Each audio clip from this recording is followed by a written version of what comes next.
देखते हैं आज की तमाम बड़ी खबरें नॉनस्टॉप न्यूज में।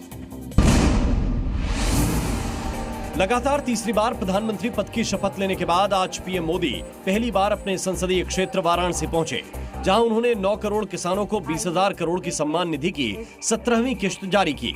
इसके साथ ही प्रधानमंत्री नरेंद्र मोदी ने कृषि सखियों को प्रमाण पत्र भी दिए। पीएम मोदी ने लगातार वाराणसी से तीसरी बार चुनाव जीतने पर काशी के लोगों का धन्यवाद किया। काशी के लोगों ने मुझे लगातार तीसरी बार अपना प्रतिनिधि चुनकर धन्य कर दिया है। पीएम मोदी 2 दिनों के वाराणसी दौरे पर हैं। आज शाम उन्होंने गंगा आरती की।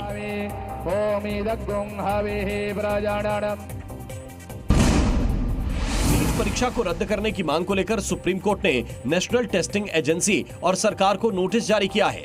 नीट मामले में अदालत ने और सख्त रुख अख्तियार करते हुए केंद्र और एनटीए को चेताया। पीठ ने कहा कि इस पूरे मामले में जांच के बाद किसी की ओर से 0.1% लापरवाही भी हुई है तो उससे पूरी तरह सख्ती से निपटा जाना चाहिए। कोर्ट ने एनटीए से कहा कि वो छात्रों की शिकायत को नजरअंदाज न करे। अगर परीक्षा में वाकई कोई गलती हुई है तो उसे समय रहते सुधारा जाए। नीट परीक्षा में पेपर लीक और दूसरी कई गड़बड़ियों को लेकर याचिकाओं पर सुप्रीम कोर्ट ने सुनवाई की। कोर्ट ने कहा कि बच्चों की मेहनत को किसी भी हाल में दरकिनार नहीं किया जा सकता। लोकसभा चुनाव के नतीजों के बाद अब लोकसभा स्पीकर और डिप्टी स्पीकर पद को लेकर माथापच्ची जारी है। आज इस मामले पर बीजेपी के वरिष्ठ नेता और केंद्रीय रक्षा मंत्री राजनाथ सिंह के घर पर अहम बैठक हुई। दरअसल स्पीकर और डिप्टी स्पीकर पद के लिए राजनाथ सिंह को बीजेपी और एनडीए की तरफ से विपक्षी दलों से बात करने के लिए कहा गया है। करीब 1.5 घंटे तक चली इस बैठक में जेडीयू के ललन सिंह, एलजेपी के चिराग पासवान समेत एनडीए खेमे के कई बड़े नेता और मंत्री शामिल हुए। सहयोगियों ने कहा है कि वो पीएम मोदी के फैसले के साथ हैं। खबरों के मुताबिक बीजेपी स्पीकर पद अपने पास ही रखेगी। फिलहाल कई नामों पर चर्चा चल रही है, मगर अभी तक कोई नाम तय नहीं हुआ है। वहीं विपक्ष डिप्टी स्पीकर पद की मांग पर अड़ा है। आपको बता दें कि स्पीकर चुनाव के लिए 26 जून को प्रस्ताव रखा जाना है। बिहार के अररिया में बन रहा ब्रिज देखते ही देखते नदी में समा गया। करीब 12 करोड़ की लागत से बन रहा ये पुल उद्घाटन से पहले ही ध्वस्त होकर नदी में समा गया। इस घटना के बाद इलाके में हड़कंप मच गया। ग्रामीणों ने पुल निर्माण में अनियमितता का आरोप लगाया।